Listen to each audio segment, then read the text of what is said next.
Welcome to KNN. We're coming to you live from the KNN studios out here in Montana. I am the Noctum, and I'm joined by Chaos, and we're getting to the best of the news for all things tabletop games. Warhammer, Magic, all the games. Those are the ones we always focus on. Those are the best ones. Role-playing games, D&D. We'll talk about a few different ones today as well and bring some of that stuff to the table. But first thing we're going to kick off with... Apocalypse. Of course we are. Apocalypse. Apocalypse is coming next week, which... What is it? Okay, so Apocalypse is not just Warhammer 40k. Like, it's not a supplement for Warhammer 40k. It is a new game, but you get to use all of your 40k models in it. It has its own rule system. It is a more streamlined version of the game, and it's for playing really large battles with your whole collection. And now Apocalypse used to be, for people who played 40k for a while, used to be just a supplement, like how to play really big games. And I've played some Apocalypse games, and I have a lot of fun with Apocalypse games, but they're grueling. I mean, they're a lot of time. They're a time investment. The number one complaint I hear from people who play in Apocalypse games are they just take too long. Like, I can sit there and my opponent's movement phase, not their whole turn, their movement phase takes an hour just to move all their pieces. And like, we have movement trays and stuff in the new one that's going to help alleviate some of that. But the truth of it is they streamline the rules to make it where they say you can play a game in like an afternoon. I don't know what size game that is yet or not. I mean, for people like our local community here, we got some diehard collectors here. We got a guy with like 40-some knights. We have, Warlord Titans. We have resin all over the place from Forge World. I have some substantial armies myself. I'm really excited to see what they bring, and I'm hoping we can throw down the equivalent of like a 7,000 point game in like 3 or 4 hours. That would be ideal for me. Because before you play a 7,000 point game, and you're lucky if you can finish the game in 8 hours going past turn 3 in Old Apocalypse. So the Warhammer community site, of course, has a bunch of information. They've been releasing all the faction data. I think the data sheets are out for everything right now. I haven't had a chance to look at them yet. Yeah, the data sheets are out. They've even done a playthrough with Becca Scott, who explains the game and does a walkthrough on how it's played. So they've kind of pre-released it heavier, I think, than some of their past stuff, because you can actually go see how it's played. Now, maybe because it's a UK company, they don't care as much about this, or maybe it's a spite thing, but I think it's weird they're releasing it on the July 4th holiday. Like, it doesn't seem like a great weekend to release Apocalypse, because at least where we live, like, everyone's out camping and doing stuff and fireworks and celebrating Independence Day, and that seemed like a bad release week. Like, don't release this big of a launch on a major holiday in the U.S. if the U.S. is a big part of your market. Now, I will say, so the other complaint, so the number 2 complaint about Apocalypse in the old editions is I spent all this time like painting up my models and building my models and putting them into the table, and then like turn 1 they just die, and I never get to use them. I never get to move them. Whoever goes first. I mean, and Alpha Strike is a thing in 40k, always has been, but in Apocalypse you just have more. So there's like more Alpha Strike coming down. And in this version of the game, this game, damage doesn't happen until the end of the turn, and both players get to take their turns within that time. So you'll always get the chance to use your units or vehicles or Titans at least one turn of the game, and that's really cool. Yeah, I'm excited personally. Now, I have excitement for this game with some reservations. I was actually pretty excited. I actually don't like Apocalypse, the old version, because it took too long. I mean, that was the long and the short of it. I played a game. We were at a con. It was put on by Games Workshop. I can't remember what it was, back in 2008 or something. And we went, and they had a huge Apocalypse battle. It was Orcs versus Space Marines, or no, Astra Militarium. Used to be called Imperial Guard. Imperial Guard. And it was like 10 tables, and there was just Bane blades lined up. I mean, it was a sight to behold, and I think that's what's the coolest part about, one of the cooler parts about the game is it is fun to go look and see how many models get on the table, but it just takes so long. I've only actually ever played 2 games, 1.5 games, because we didn't finish the second one, because I think we got 8 hours in and we weren't done, and we just kind of sacked it. And so I have excitement for this game with reservation, and I will say that my reservation really comes in from watching the demo. And I think that was the thing, and I talked to Chaos about this, and it just seems so, and this is something that's going on the internet too, it seems really dumbed down. Like there's not a lot of army, and again, we could see some major changes when we actually get all of the pieces. But just from what you saw, from what she played, I don't think they messed with any of the cards, for example, and those kind of things. Which the command deck's a big part of the game. Yeah, brings some army specifics, I think. Maybe they're It generic. does. No, there's a generic pile and there's army specific. There's some for that. So maybe that will bring some of those keys that you would miss in a game. And you compared this game to Epic. If anybody remembers Epic, the old fantasy, it wasn't fantasy. Tiny. It was 40K. Miniatures. They had an Epic one. They had a fantasy. Warmaster was the other one. And Epic was like an 8mm scale. Teeny. Your Space Marines, about that tall, and Imperial Knights were about the size of last generation Space Marines. Yeah. And now fun. I love that game. I loved Epic. Yeah. Epic is probably still one of my favorite games Games Workshop's ever made. And yes, this seems like Epic to me. And Epic was, I'm not going to use the word dumbed down to describe it. Like, it was streamlined. And I think that's what they're doing here. I really think they're calling it Apocalypse so that it's familiar to the current fan base. But really, this feels a lot like we're going to play Epic, but using your 40K models. Which is fair. And I think that might solve some of my reservation in the fact that a lot of the Apocalypse fun for me was to look at the models on the table and to see this massive stream of armies and troops. And I have some big armies. I don't have as many big armies, but I have a couple of big armies, and it would be fun to field them all at one point. And I want to battle report some Apocalypse battles. Like, I'm pretty excited about that. As long as we can do it in under 4 hours, then I think that's exactly. Goal. But I think it'd be fun to be able to put some Warhounds on the table, or like more than one knight. Like I don't play knights as an army. I'll add them as an ally to one of my forces. So you usually see like one knight on the board. It'd be really cool to see a game where it's like, oh, here's a Reaver and a pair of Warhounds and like 6 knights and an army, and we can still play it in a reasonable amount of time, not a 7-8 hour game. Yeah. We did last Apocalypse game. I set up and played. It was a 7,000 point per side. Orcs versus Imperial allies. It was like a couple of knights, Admech, and salamanders versus 7,000 points of orcs. We did a custom scenario for it, and it was a lot of fun. It went 7 turns, and I want to say it took 10 hours to play. And then we did the 20,000 points per side game, our 40K or 40K we called it. 20,000 points per side, Tyranids versus Imperials, and it was 15 hours of game time with 4 players per side moving everything. It still took 15 hours to play 6 turns. And that's insane. That's tough for me. I mind you, I had fun because I set up those games. My painted models were on the board. I enjoy all that part of it. But like, that's a game you do once a year at best. Like like the new Apocalypse, if it plays in a relative similar time to 40K, then that's a weekend. That's like maybe once a month we throw in an Apocalypse. Maybe we do like 3 games and build up a story in 40K, and then we do our Apocalypse battle to wrap up a campaign. Just saying, that could be really cool. Well, that would definitely do Apocalypse wrap-ups. We have a tendency to see players drop when we say, hey, we're going to do an Apocalypse battle for the final battle of the campaign, and no one shows up but your couple of diehards, and that's not an Apocalypse battle. So it makes it tough. But and I'll be excited for that. And again, so my reservation only really stems from watching, and maybe they should have done the demo different. I don't know.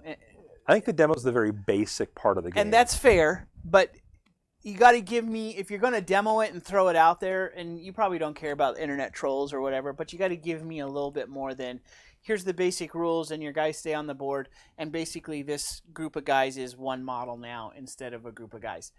That to me is like, Epic. It's exactly what it was. And yeah, I'm stands like, of Space Marines in Epic maybe were we should have called 5 it little Epic dudes. Yeah, 5 or little dudes on a something. base. Yeah. Was a stand, and that's what it is now. Like if you look at like the intercessor unit, it's 5 guys in a movement tray. And they have one stat line for those 5 guys. Right, and when they take 2 wounds, they're removed. Yep. And normal Marines, I bet, are gonna. I haven't looked at it yet, but I bet there are gonna be 5 guys on a movement tray, and you take 1 wound and they're removed. Yeah. So, which is just like Epic, which is just like old Epic was for the normal Marines. Primaris didn't exist then, but I think it's great. Like, if you told me that Games Workshop was gonna remake Epic and let you use your 40K models, I would have just been throwing money at them until it came out. You know, I mean. Well, we probably will. But anyway, that comes out next week. Yes. And so I was talking to one of our players, Lane, who's in Dungeon Delvers with us and is also in the General's Journey doing a Zinch army. And he's been one of those guys who's always shied away from Apocalypse. And I asked him why, and his answers were the exact 2 reasons I gave earlier. It takes too long to play, and my stuff dies too fast if I'm targeted. And so, I mentioned Apocalypse was coming, this is what it looks like, and he was like, man, I might have to give it another try, because he has a pair of Revenant Titans for his Dark Eldar. Oh, wow. And he has a big Dark Eldar army. And so it's just like, cool, like that's what I want to hear. And now I can get that when I can hear that kind of stuff from people, that makes me really excited too. So excitement, no matter what the rule base is, if I can put 10,000 points of my armies out for once, that would be really cool. Well, and that would make it worth it to me, and honestly. I'm a fan. Like when I played Epic, or Titan Legions was like the final box set for it that ever came out. And that's the era we're talking about. I know Epic came back a couple of times out of specialist games. I never really, like the Titan Legions era of Epic was my favorite. And that introduced knights into the world, and that introduced, you had the Imperator Titan in that as well, and it had like the Mega Gargants. And I play Orcs too, so I love all this. I mean, I love all of it, right? I have always had a love affair with knights and titans because of it. Like I love them in the fluff. Maybe it's because I started with BattleTech as a war gamer. But I've always loved them, and like when the Knights came out, I have 11 painted Knights right now, like fully painted Knights, and I have a handful more to still do. And when Renegades Knights drop, I'm going to add more Knights. But being able to just see it all out on the table, like I don't know, that just really gets me going. That makes me want to do campaigns. That makes me want to. It makes me want to paint Knights too, because it'll be worthwhile. So I'm hoping that really, I hope it lives up to my expectations. I got some pretty high expectations on this one. So if not, then I'll be crying on here in a couple of weeks when I actually get a chance to try it out. But for now, I'm optimistic. Yeah, we'll review that in a couple of weeks. Not next week because we probably won't have had a chance to play it. Right. But I'm excited. Again, it's not like contrast paints. Let's just leave it at that. I'm still kind of, and I'm getting more bitter actually about contrast paints. And I know Chaos loves them, and I actually like the contrast paints.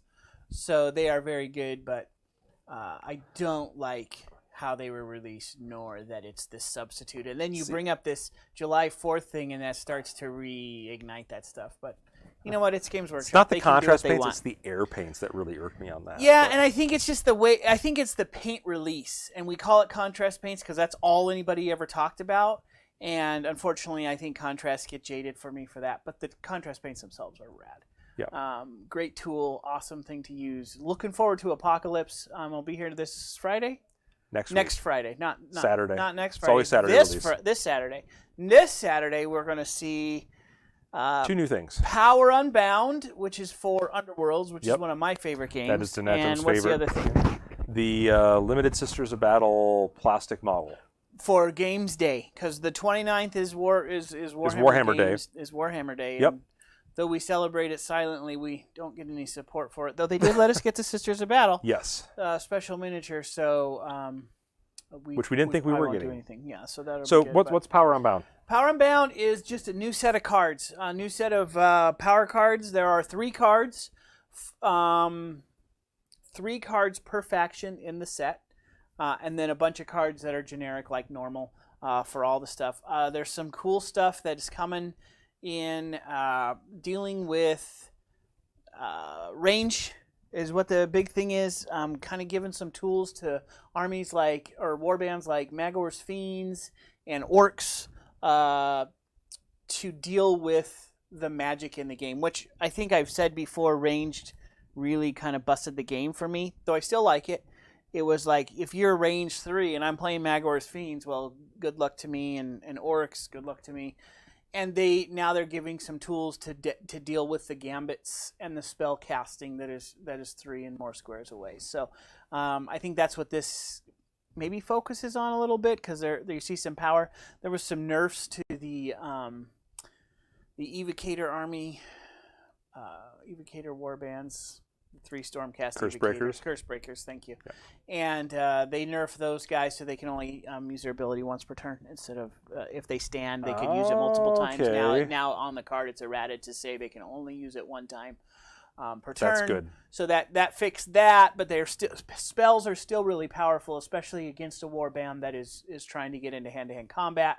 And this, from what I've seen from a lot of the cards, and again, I've just seen the spoilers, unfortunately. It's one of those things I wish we could see it a couple weeks in advance so we could talk about it here and let you guys know. But it looks like it's a lot of dealing with those kind of things. I mean, the faction specific cards are pretty cool. Some of them, they didn't spoil them all, but it looks like mostly dealing with those long range attacks for those close range armies, which up to this point didn't have tools to deal with the spells. And maybe that was more my frustration, is if I'm playing Magor's Fiends, which is one of my favorite war bands, if you're playing a long range, they can keep getting out of range, and you never feel like you're doing anything on the board. And right. So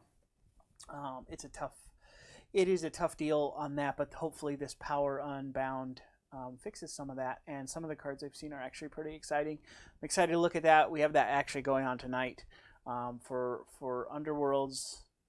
Yeah, really Underworlds is popular game. here. Yeah. Pick it up if you haven't. It's $40. I mean, and for 60. a game, $60. Just kidding. It's $60. And it's a great Games Workshop game. It's kind of a hybrid between a board game, a card game, and a miniature game. So yeah, you get a little bit of everything. Both I mean, as a painter, their models are fantastic. I love all the models. Are great. And you don't have to. It's only 3 to 7 if you're playing undead models, and that's it. You don't have to do anything else. 9 if you're goblins. 9. Oh, goblins. Yeah, that's right. Goblins have 9, but but they're like half the size, so they don't really count as 9. And they're cool. Like, the miniatures are just fantastic. It is a really fast-paced and fun game. Mm-hmm. I don't do a lot of board games like that, but I do play Underworlds every once in a while, and I have a lot of fun with it.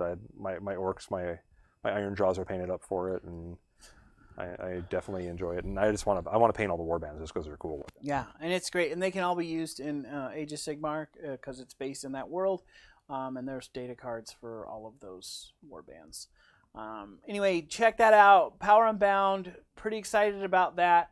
And we will hopefully, again, I think we say this when we talk about Underworlds, we'll be bringing you some Underworlds gameplay. Yes, we are.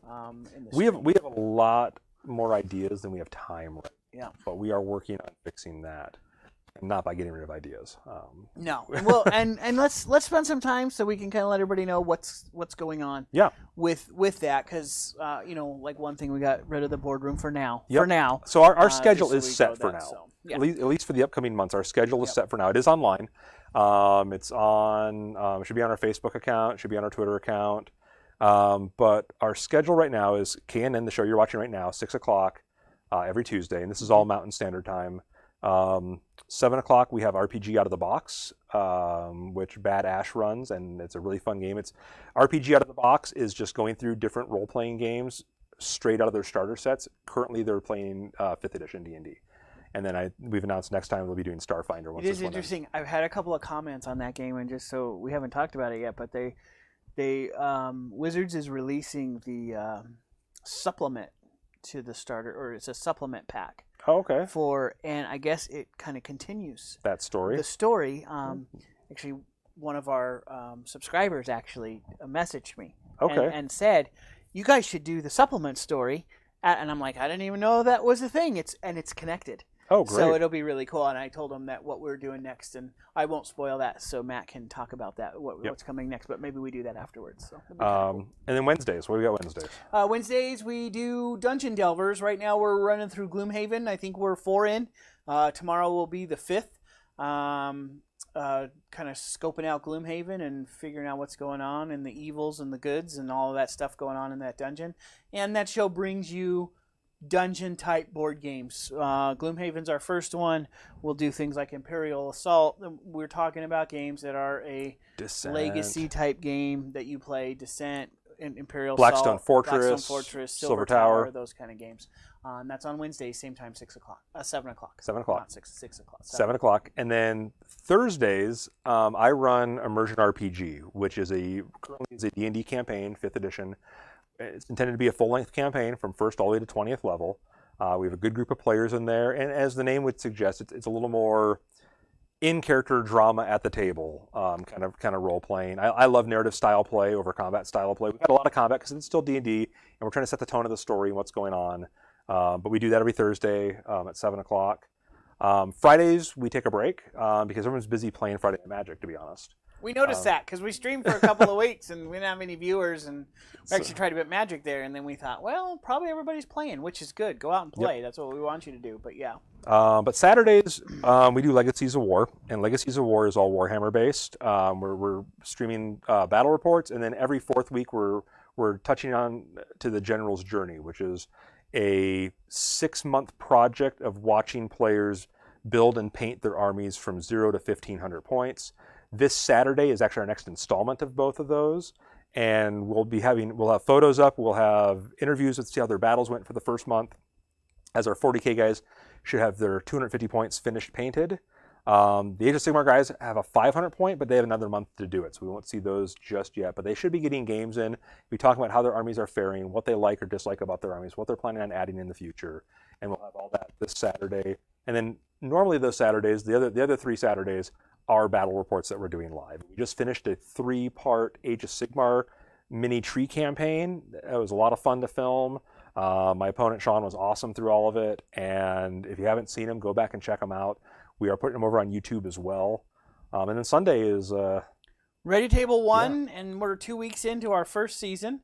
We got 8 players qualified for that season, and they play all 3 main versions of Magic, Standard, Modern, and Limited. First 2 weeks is Standard, then 2 weeks of Modern, then 2 weeks of Limited, and we're moving into the Modern segment next Sunday. So check that out. That show actually starts... We're going to start that show going forward, and here's the first announcement at about 1 o'clock.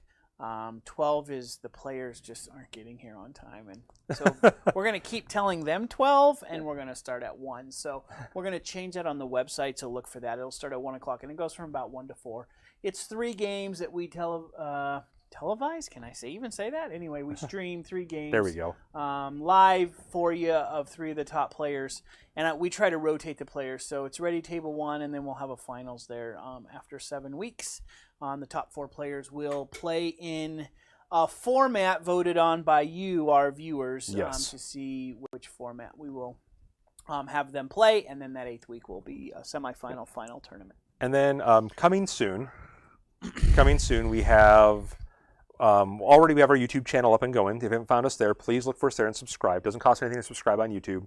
And we will be filming, not live streaming, we'll be filming extra battle reports for Warhammer games, or possibly other games, like War Machine and Hordes got mentioned, which has been kind of not very popular in our area in the last year or so, but suddenly a bunch of players are kind of crawling out of the woodwork and saying they want to play again. So we'll see.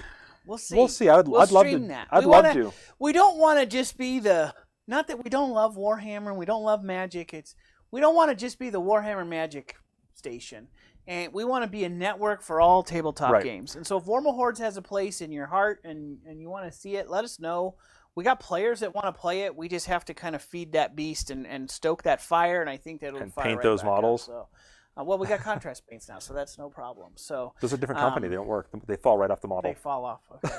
But all the games. I mean, we want to do board games. That's one of my things. I want to get it on here. Boardroom will come back. What we're trying to do is just get everything. We're trying to solidify what we have and then figure it out. But we have more battle reports coming soon to YouTube. Yep. And then we will be starting very soon a Patreon page as well.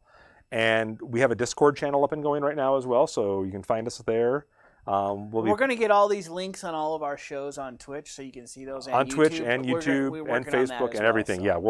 We'll be everywhere. We have a great Bad Ash is our media director, and he is doing a great job in getting everything organized right now and getting it out there. So put together, we want to be the gaming station, like So look for those things coming. We really want to grow this thing. We really want to. Yep.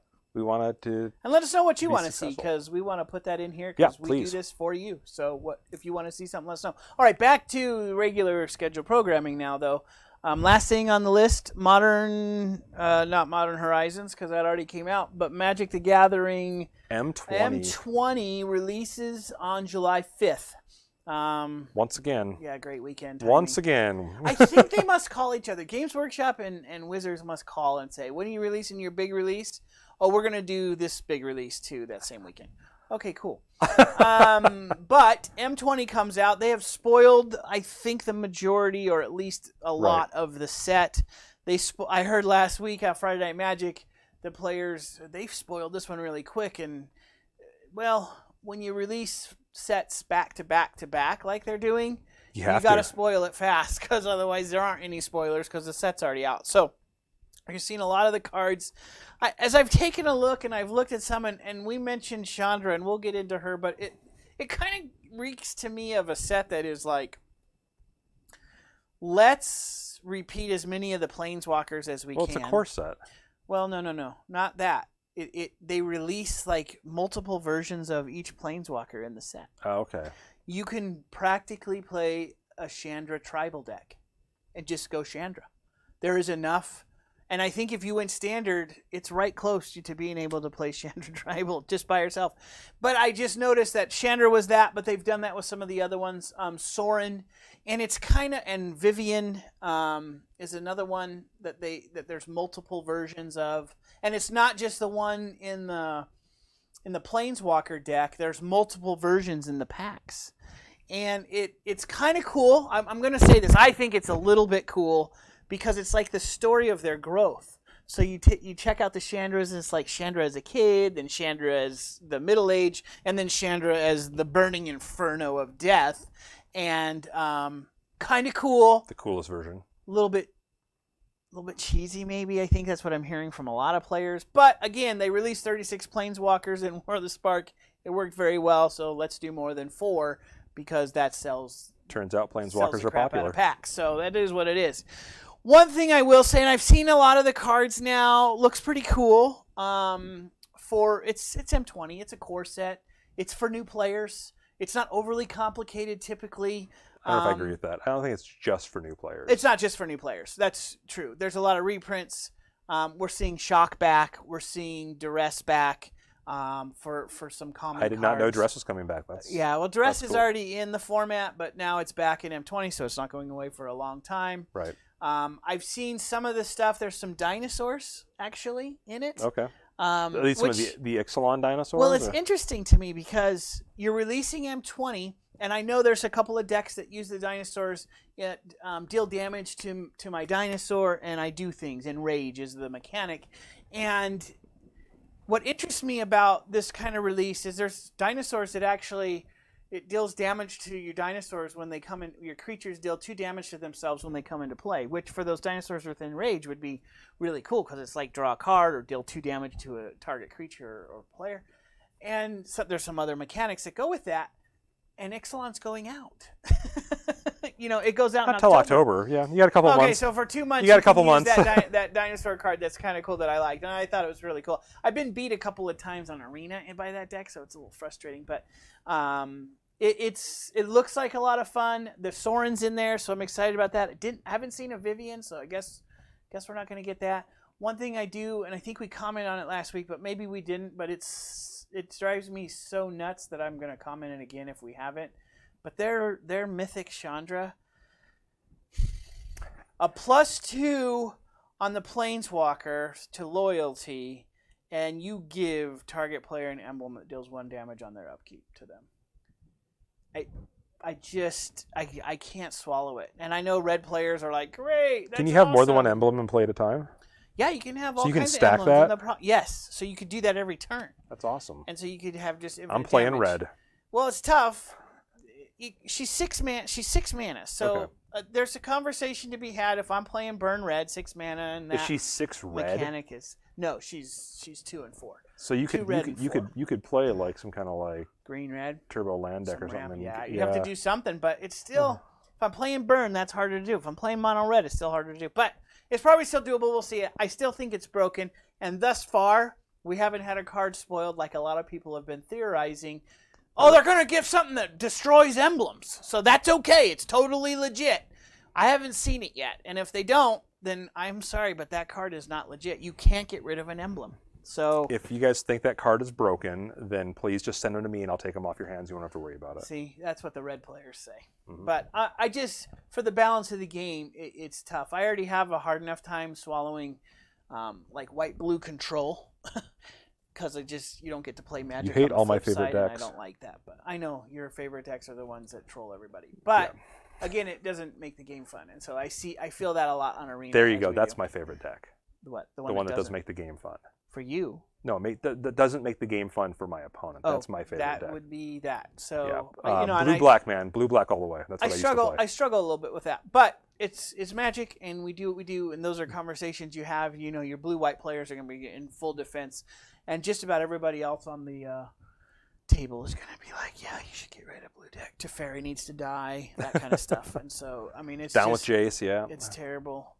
Jace hasn't been bad for a long time. I think the Mind Sculptor is still a thing in Modern, but again, a manager, I mean, he's drawn cards versus, I mean, in that, blue deck hurts because then you got counters in your hand, and then I don't get to play Magic. But it is what it is. Chandra broken. Everything else I've seen so far, it's not terribly bad.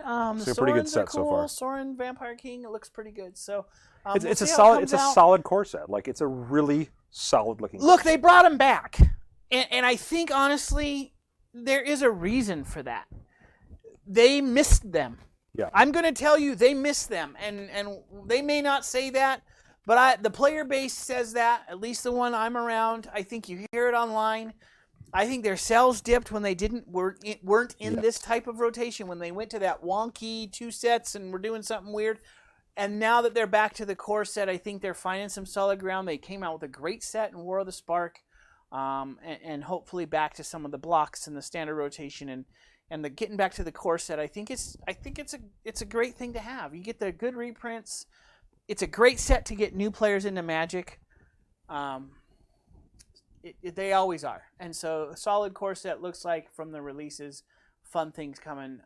And again in October, the format will rotate and we'll lose Ixalan and Dominaria and Rivals. And M19. And M19. And so stock up on those at your local game store before they go away. Dun, dun, dun. There's a plug for every local game store and everywhere.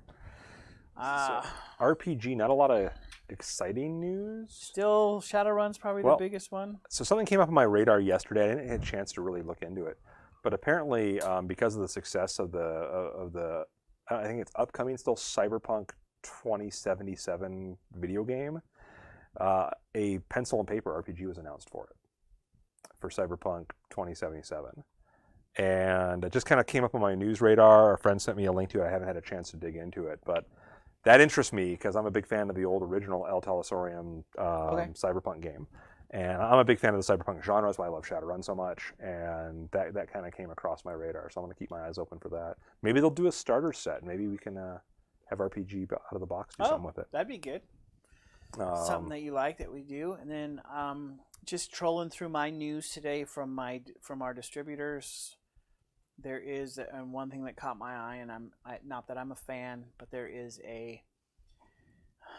what's a zombie movie on AMC? The Walking Dead miniatures game coming out. Okay. Premise-wise, kind of cool. You these guys and your fight. I'm not a big. You get the show, you sit down and you watch it. So my son loved it. He watched it all the time, and when I would sit down. You have a tendency to get hooked, and you got to watch the next one. You got to watch the next one. So I'm not a fan of it, though. I would sit down and watch it. So I've seen some of it, and the game looked kind of cool. So I'm gonna keep my eyes on that one. I'll put on maybe. That's board a mixed games. bag for me because I know I didn't think it would be your cup of tea. I love zombies in my RPGs. Right. Yeah. I love them in my stories like that. I hate zombie movies and I hate zombie shows. I'm not Okay. a fan of Walking Dead. There's 2 zombie movies ever that I've actually liked. One was Zombieland and one was Shaun of the Dead. Okay. That's because they're more comedies and more poking holes and fun in the zombies. Oh, you might like the new one coming out with Bill Murray and Adam Driver. I saw a preview for it. Looks kind of funny. Anyway, sorry, not a fan of the genre because I'm gonna say it. I'm gonna alienate all our fans. Zombies are stupid.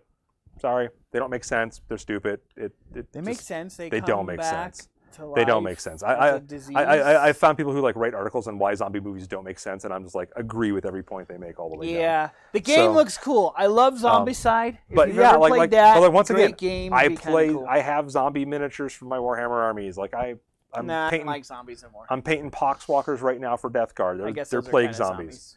Yeah. You know, and so that kind of game, they're fun and they're campy and they're silly, but don't try to tell a serious story and put zombies in it. That's my opinion.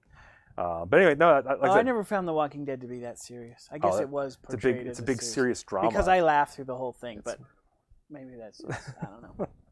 It's anyway. That was it caught my eye. Interesting. We're gonna do, and I promise we're gonna do this. We're gonna do some things with Flames of War, whether Chaos likes it or not. I don't like it. Yeah, I know he doesn't, but we're gonna give it a shot. We've had a couple of people, local diehards, and some new people actually move into our particular area. And the game's big in some areas, so we'll be talking about that from World War II. The models look cool, so we're gonna. I'm not painting 15mm soldiers. Not asking you to paint those. We got contrast paints anyway. It only take about 10 seconds. Wrong brand, they fall off. Oh my gosh. Okay. That's not true. So we're gonna get sued. We're getting contrast. I'm gonna start painting some more Machine and Hordes because we've been talking about it so much. And I have armies that are just kind of sitting collecting dust right now, and I'd like to blow the dust off and throw some paint on them. And I was looking at the Talisar blue, and I think that would make a great color for Sigma. Can we get that back in stock, Games Yes, Workshop? please. Because I didn't get it. I own the freaking store and I didn't get it. Just saying, because we're out now. We can't get it. Okay, Right. go ahead. It looks great. Rant over. Looks great. I think it'd be great in Signar models. I'm actually thinking about doing some trolls though, and I think I can mess around with some of the other blues. Aethermatic also out. A Kellen blue also out. No, it's coming this week. Oh, we are. Yeah, sorry, we did Kellen get green. a Kellen green. Kellen Sorry. green. We did get it. And then the turquoise. The turquoise, I found out though, That's out. is actually more of a jade color when if you paint it on and then highlight it with Sybarite green from the GW line. It's like a perfect jade. Anyway, I'm excited about just painting some different models with contrast paints, privateer models, contrast paints. They'll still can work. you say that? Yeah. Okay. Yeah, you're allowed to paint Ohio. I'm excited. I'm gonna get my Grimkin out again. Again, one of my favorite armies that anybody's ever My made. 'Cause wife I think has that army. The concept is so cool. She got that from me for Christmas. But Did you paint it? No. Okay. The deal is I'll paint it if she builds it. Oh, okay. She hasn't built it yet. Right. So I know she's watching right now. Build your models. I'll paint them. Maybe I should do it. Maybe I should make a deal like that with my wife. If I get you an army, nope, that wouldn't work. Nope. I already know I'm out. First sentence is So done. we've talked about it. So we are going to have a little break in our schedule in about a month from now. Well, and 4th of July. Yeah, we won't be airing on 4th of July. But Gen Con is coming up. Yeah. And we will be going to Gen Con. We're going to see what we can broadcast from Gen Con, but I get the feeling that the upload speeds are going to be choked there. Really bad. So we may do some videos and upload them later or even in the evenings or whatever. We're going to try to do something at Gen Con though. But for our personal segment here, because I know you've been to some cons. Yes. Quite a few. What would you say is like one of your favorite con experiences? Either an event or just something you saw or an interaction with somebody, maybe a beloved celebrity in that world. I don't have that. I'm terrible. I don't geek out over the celebrities, and so I don't either. I should, but I like meeting them. Oh, okay. I like meeting them, but I don't fanboy out though. So I've got two, and I want to just address two, and you'll see why in a minute. One, I went, and it's this one where I referenced the Apocalypse battle, and I took my son for the first time, and he was old enough, kind of. And I actually talked my dad into going with us. And we went to, what is Game Fest? Is that what it's called? Game Day. Warhammer Game Day. It's put on by Games Workshop. Yep, it was that's in Game Day. Ontario. And we went to Game Day. It's one of the last ones I guess they did. I don't know if they do it very much anymore. But there was this wide table, and I just remember, just memory-wise, this is just sticks with me. We were both of them, including my dad, who's not really a tabletop gamer. They had him singing this song about orcs, and you sang the orc song on one side, and then the other side had a song too. That's great. And there were orc fighter bombers in the sky, and I just remember that, and it was one of the coolest moments in gaming that I wasn't involved in a game, but everybody that was with me was involved, and it was really fun. And my son is a diehard avid gamer, so he got that on and picked it up. Personally, from a con, probably would be, I attended the last Gen Con that was on the West Coast. When they split it. Went away when from they split that. it, It was in Anaheim, and they ran a WoW trading card. Okay. It was the first time it had come out at a con. They were playing it, and they had just released the Onyxia raid deck. And I remember being there and watching all of these games being played, and nobody could beat this deck. And so my buddies and I, we put together a deck, and I don't think we were the first one to beat it, because it didn't get beat till day 3, but I think we were the second one to beat it. And so we got all the same prizes that the first place guys got, because not very many people got it. But I remember being so proud about that, because everybody, that's impossible, that game is stupid, you can't do it, it's impossible. And we sat down, and I think we were second.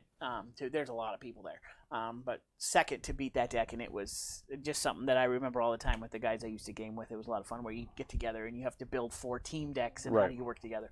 So just a boatload of fun, very memorable, a lot of cool stuff going on there. And I know that game's not in print anymore, unfortunately, but it was a great game, I thought. But that was memorable for me. What about you? So I love the con experience, but I don't go to cons to play games. Ooh. Like, I go to cons to just take in all the new stuff, rub elbows with the celebrities, the designers, the people who make the games that we love. I love just talking to them, and getting their feedback on these games that they create, and what their thought process is going into it, and all that, and the artists and everything too. Like, I love all that. And like, my wife and I got to meet Summer Glau of like Firefly fame a few years ago, and that was like a really big thing for both of us. Love that show, and River's just such a great character in it. So that was one of the, like, I think like gaming wise, the one thing that really struck me as like one of the most memorable experiences is this is back probably in '91. So I was still in like high school, and I went to Gen Con and with some friends, and it was like a BattleTech. Like, I don't even remember what the event was. It was like some world championship for BattleTech. And FASA, the company at the time who had it, they provided all the painted models and everything. And like, laser pointers weren't a very common thing in that era. And they had turrets built that had laser pointers built into them, so they had their lasers going around. It was like, at the time, super crazy high tech to have these little laser pointers on the board. But they were playing a version of the game. It was critical death rolls. And so what happens is because there's so many battle mechs, and BattleTech is a really intensive game, really in depth with like the level of detail. But the minute a mech suffered a critical hit, it was destroyed. So it made the game go really fast. And I remember there was an Australian team there, and the guys were a blast just to hang out with. But whenever your mech died in the game, they would replicate the injury on the painted model by whatever means they could. So if you got a hit that blew off your arm, they had a hammer and a chisel, and they would put it on the concrete floor, and they would knock the arm off this thing. Wow. These painted models, and the looks on people's faces when these really pretty models were being just destroyed. And these were metal models then too. These are all like lead models and stuff then. And I remember the thing that stood out was one of the guys, there's a move in BattleTech called Death from Above. If your mech could jump, if you had jump jets and you could jump short distances of the board, and you could jump on another mech. And a guy did that and killed the other mech. They took the dead mech's model, put it on the floor, put a binder on top of it, and had the guy jump off of a chair onto it. And it was just fun. Like, it was just those moments, and like everyone's around cheering and having a blast, and you just get that many people in a space having a good time. And that's what I love about the cons. It's like the very top of just like what this hobby is really about. All this hobby, I mean, all the gaming is really about having fun, like connecting with your peers and having fun. That's the tabletop aspect of it, I think, too, though. The face-to-faceness. It doesn't have to be tabletop, but a face-to-face game. Yes. And there's nothing wrong with video games. I'm not here to downplay them. I won't get into that. We're short on time. But that's where we want to focus fire, and this is, I think the cons and those kind of experiences are the reason we want to focus fire. One day, on what we focus on. One day, we'll do a con here. We will have one. We will. There will be a con. Yep. And you will be in. It's on the internet now. It's going to be true. You will. Okay. Ooh, pressure. Now we have pressure. Now we have pressure. So, I think that is all we have time for today. Yep. So we'll go. We'll check out Power Unbound again next week after we see the cards and get some games played. Check us out on Twitch.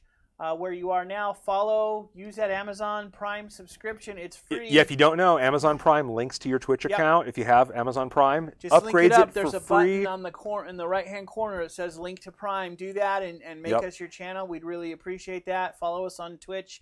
Follow us on Twitter. Follow us on YouTube. We're getting all those things up running. And check out our Patreon. And spread the word, please. Tell your friends. If you enjoy our shows, please tell your friends. Bring more people. We'd love it. Yeah, that'd be awesome. We'd really appreciate it as well. And we were going to do a prize this week, but we're out of time. We're going to do a prize next week. It's going to be the first thing we do on the show next week. For subscriber only. For subscribers, prizes next week. So subscribe now. Subscribe now. We'll see you next week, 6 o'clock, Tuesday.